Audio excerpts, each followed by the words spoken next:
Hey, Nikki. Hi, Garrett. How are you? I'm doing good. How are you?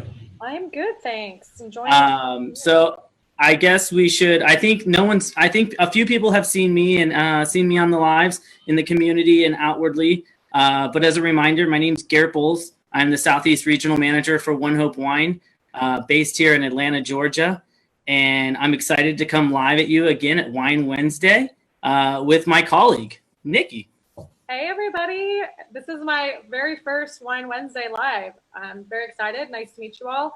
I work on the wholesale division along with Garrett. I manage the West Coast territory. I'm really excited to share a little bit more about these wines, and we have a few surprises up our sleeve for you tonight. So, Garrett, what's been going on in your world? You know, just ever evolving, kind of a fluid motion. But I'm excited to taste these three wines, and I wanted to try something different. I've done a few of these, and I've had a lot of fun with them. But I wanted to open it up to the lines and see if we can get any cause entrepreneurs out in the community that want to call in with their live questions. We're going to go ahead and taste the purchase with purchase pack. So we're going to taste Gewürztraminer, Riesling, and Muscat together. And so if no one calls me, then that's fine. But if someone does pop in with a question or two from the community, we'd love to take you live on the air and see if we can answer them and come up with some clever solutions. Sound good? Sounds like a good time. Awesome. So I think the first wine that we're tasting is going to be the Muscat. Do you have any thoughts? Muscat. Okay, let's see. It's been a while since I've tried this guy. It's really nice and bright up front. I feel like we're getting a lot of like classic orange blossom, honeysuckle, really bright fruit flavors. Hold on. I think we have our first caller. We have our first caller coming in live. Hey. Oh, man. This is working. I didn't think this would work. Hello? You're live with Nikki and Garrett at our happy hour on Wine Wednesday. Uh-oh. Hey, Garrett. How are you doing? I'm doing great. Can you all hear her out there? I am. I'm actually out here with a friend of mine, and we have just purchased our pack. Can you help me out a little bit? Yeah. So which wine are you drinking? This is Debbie. Tell us who you are. Can you hear Debbie, Nikki? Yes, I can hear her just fine. Hi, Debbie. How are you? I'm good, Nikki. How are you doing? I'm good, thank you. It's nice to meet you. Awesome, Debbie. Nice to meet you too. Debbie, why don't you tell us who you are and what you do for the community? We'd love to get to know you a little bit. Okay, so my name is Debbie Wall, and I am a CE with ONEHOPE Wine. So basically, I go out and I do a lot of wine tastings in home, in office. I do a lot of corporate wine tastings. Also do a lot of corporate gifting as well. I live just outside Atlanta, Georgia, and so I do a lot of my stuff in Atlanta when all of this is not going on. Awesome. Well, thanks for calling this evening. So you had some questions. Was there one question in particular you wanted me and Nikki to field? Yeah. So I'm here right now with a friend of mine, and we're trying to organize a little family get together with her pool opening, and so it's going to be a small family get together. But she's ordered some of the pack wines that we just had with the 6-packs. Mm-hmm. She's wanting to know if you have any ideas on some cocktails with the wines that are in the fresh pack. So the purchase with purchase, so the cocktails. Nikki, do you have anything that you have up your sleeve for cocktails, like wine-based cocktails? That's a great question. As I was opening these wines before we jumped on, I had an idea that I think I'm going to try this evening for dessert with the Muscat, making some kind of twist on a root beer float, but with a little Muscat and vanilla ice cream.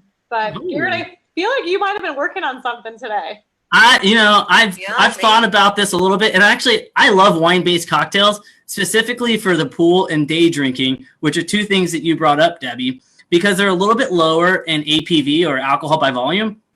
So you can session them and you can kind of drink them all day and not worry about, alcohol has those effects. So you get a lower alcohol drink that you can enjoy that's refreshing and delicious.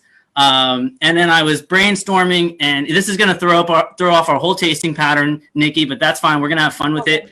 But I was at the store and I was looking for something to make a drink with, and I found this cold pressed juice, and it's called Mommy Boost. So it's an immune boosting juice, and I kind of got inspired with it, and I wanted to come up with a drink that would boost your immune system, be refreshing, and I wanted to use one of our more floral and high acid wines and probably a little bit less sweet. So I picked Riesling, and I named this wine Corona Gave Me a Riesling.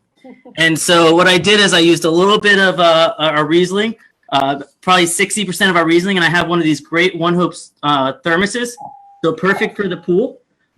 So you can just pour it in here. So you got a little bit of this Mommy Boost, so immune boosting juice here from a local Whole Foods. And then we have some delicious ONEHOPE Riesling.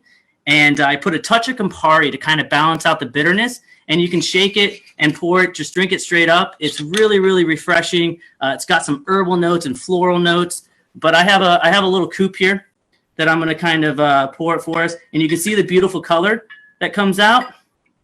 And you get this really nice cocktail. So this would not only be great by the pool in your ONEHOPE thermos, but you could also serve this at one of your parties down the road as we start doing in-home events. This vibrant color is really gorgeous. And if anyone's been gardening, I've been gardening a little bit. I'm going to go grab a little fresh basil and garnish it for us. That sounds delicious, Garrett. Debbie, how do you feel about that?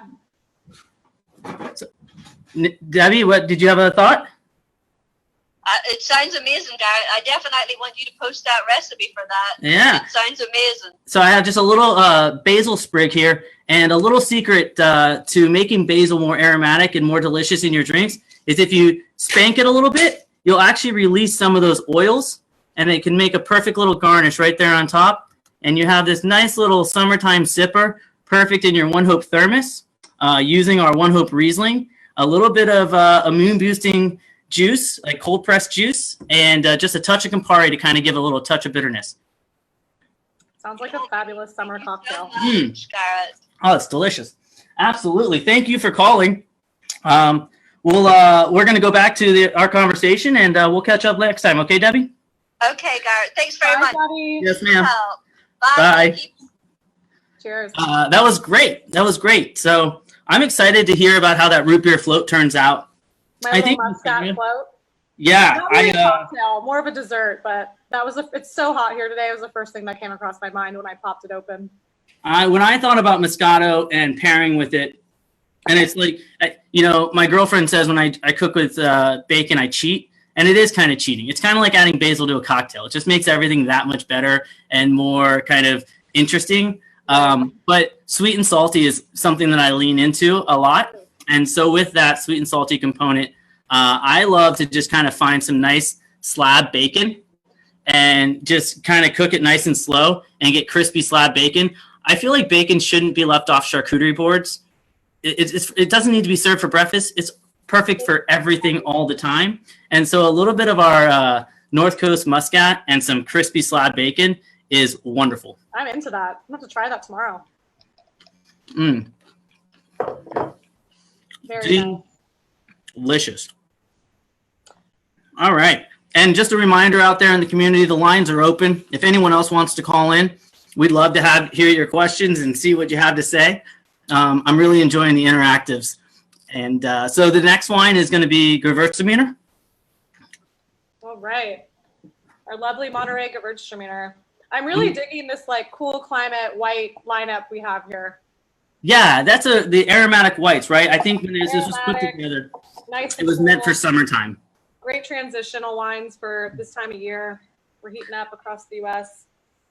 I also, if you joined Mari this morning, you saw she was doing some basil and some kind of herbal touches with these aromatic whites, and that's kind of what inspired my garnish with my fresh basil garden that I grew. So I think that's a really nice way to kind of incorporate fresh herbs that you might be growing in your garden with this little 3-pack. Certainly. I am a huge fan of Gewürztraminer. I'm sure you are too, Garrett. I find that there's so many, like Riesling, like all three of these wines really today, there's so many unique, distinct styles. This in particular, I think, is a great example of how robust and nicely textured a Gewürz can really be. It's got really distinct kind of floral, citrus, little hint of spice, but it's just got this beautiful viscosity on the palate. It's nicely textured and just a really nice, well-rounded white, but still bright acidity and clean. Really showcasing that Monterey produces such nice, cool, climate-driven, kind of fresh wines.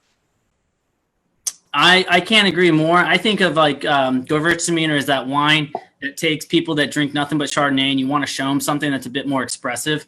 Chardonnay can tend to be very neutral. I like to think of it as a winemaker's grape because it can carry a lot of different winemakers' preferences, techniques, and it can also thrive in a lot of different environments. Whereas Gewürztraminer has texture, has aromatic intensity, and it's unique. So you can kind of transition people out of Chardonnay if you're trying to show them something new. We have a question here. One of my customers wants to know which of the three is the sweetest of our fresh pick pack.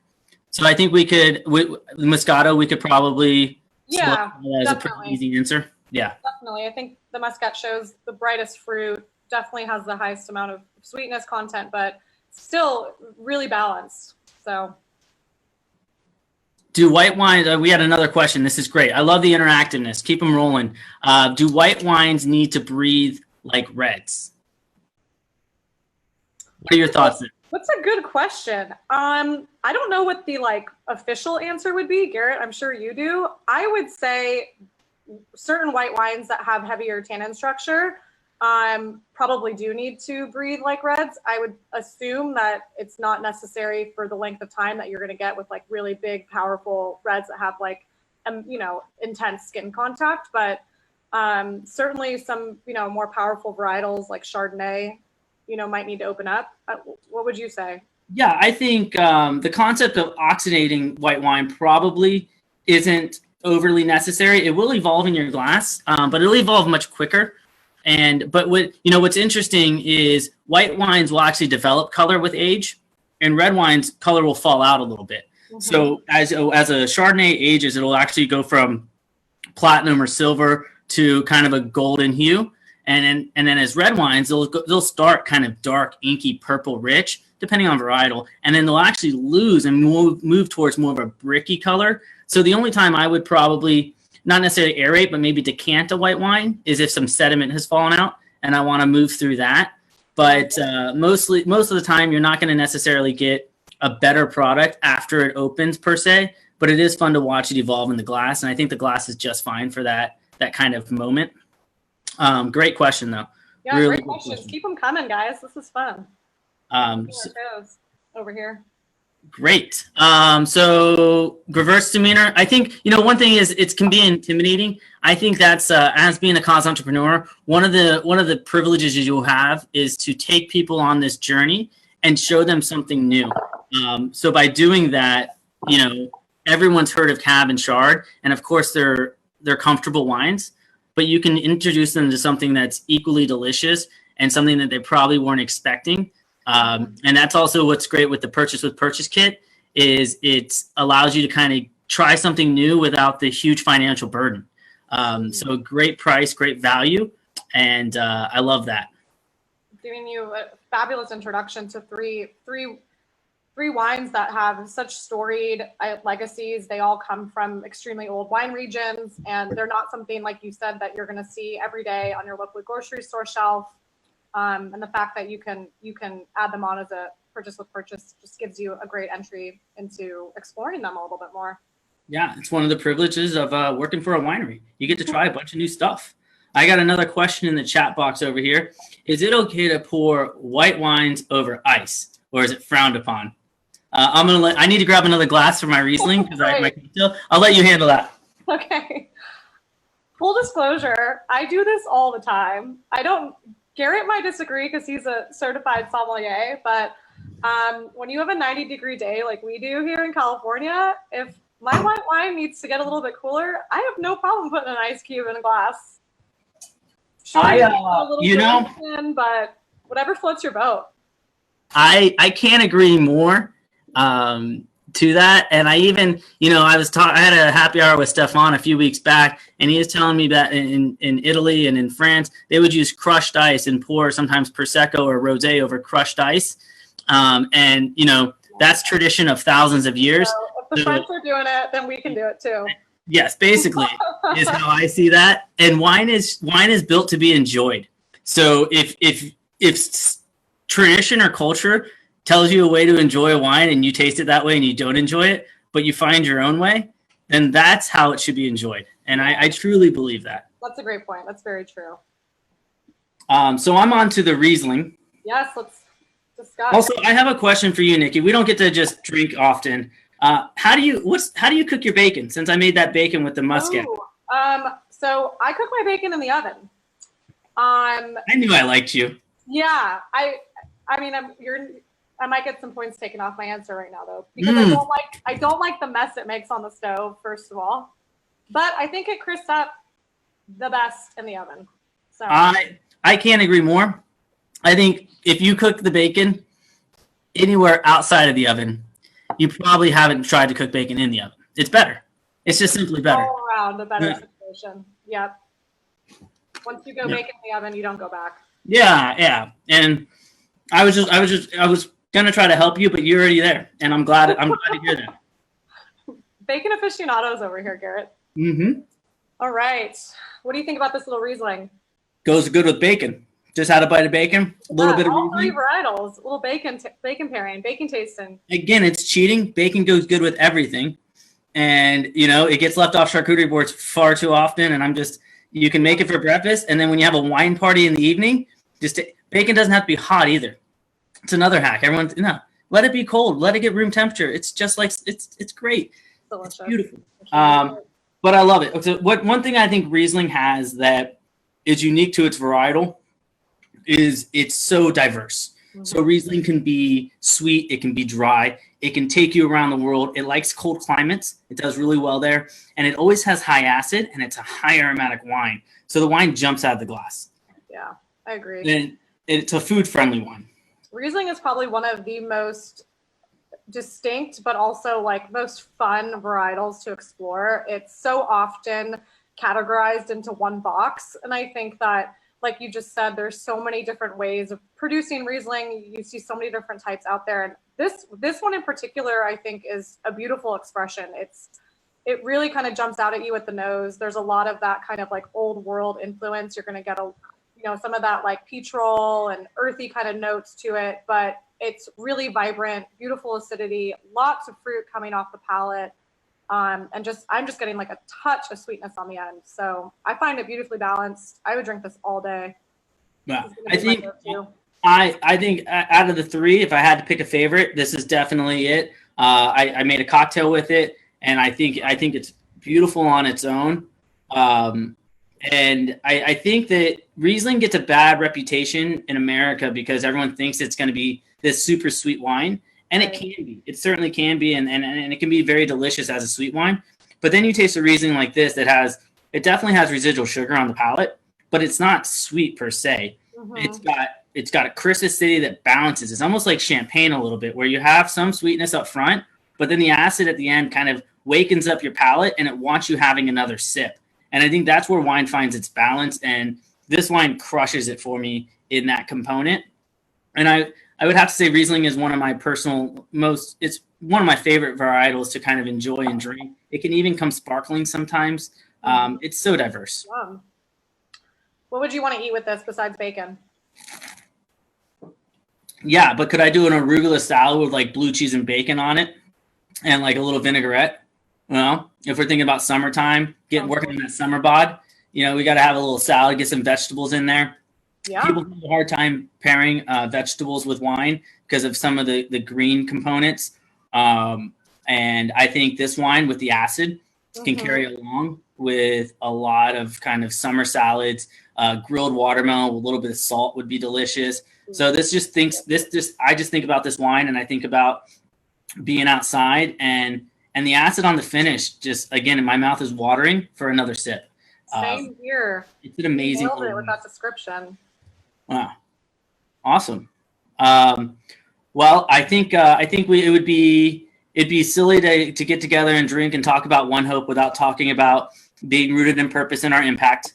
I think one of the milestones that we reached last year was that $5 million in donations, working with over 10,000 different causes to date. It's pretty awesome to work for a winery that kind of started from humble beginnings as an entrepreneurship of 8 co-founders to opening up to a world-class vineyard that is, in the most prestigious region in the world. It's really awesome to kind of be able to represent that brand and tell that brand story. And that's what we get to do on these happy hours. And it's actually part of our job when we're not in shelter-in-place orders. Certainly. I have so enjoyed these last few weeks and being more involved on working with our CE community. And it's so inspiring to hear stories of people and where they come from in their lives and how, whatever it is that led them to ONEHOPE, how much it has impacted their day-to-day life. And not only, are they able to earn an income and make an impact, but it bleeds into so much of what they do and how they move forward. And it's given me so much kind of light and inspiration since I have been just stuck at home all by myself. So it's been a great kind of silver lining to all of this so far. I've really enjoyed it. I couldn't agree more. I got one more question from the community. Serve cold right out of the fridge or let it come to room temp? Jennifer, I'll handle this real easily. These wines that we tasted today, the temperature is cold, cold, cold. So as cold as you have a bucket of ice, go ahead and let them sit in a bucket of ice and pour it right out of that. Some wines, Chardonnay in particular, can warm up and be more expressive, but these wines that are aromatically intense wines, they're going to jump out of the glass. And so being cold is great. And so no reason to let them warm up, and you're welcome to keep them on ice as you sit by the pool throughout the day. Looks like she had a follow-up question too. How can people get involved in the community as a CE? So for those of you who maybe, aren't part of the community just yet, certainly take a look on our website or talk to people in the community that you know personally. There are some amazing ways to get involved, whether you just support through purchasing some wine with us, or if you want to enroll yourself, we have some amazing offers right now. You can get involved for as little as $29. But, there's plenty of ways to be involved with us through hosting events. Virtual happy hours are all the rage right now, as we're showing you. But, or if you're looking to just kind of fundraise for something that's important to you, we have a great program that really allows you to get involved how it works for you. So, take a look and ask our community to send you more information or tell them a little bit about their experience and why and how they got involved. That's awesome. And virtual happy hours are fun. I don't know if without COVID, if me and you would have spent 20 minutes together. No, I know. I love it.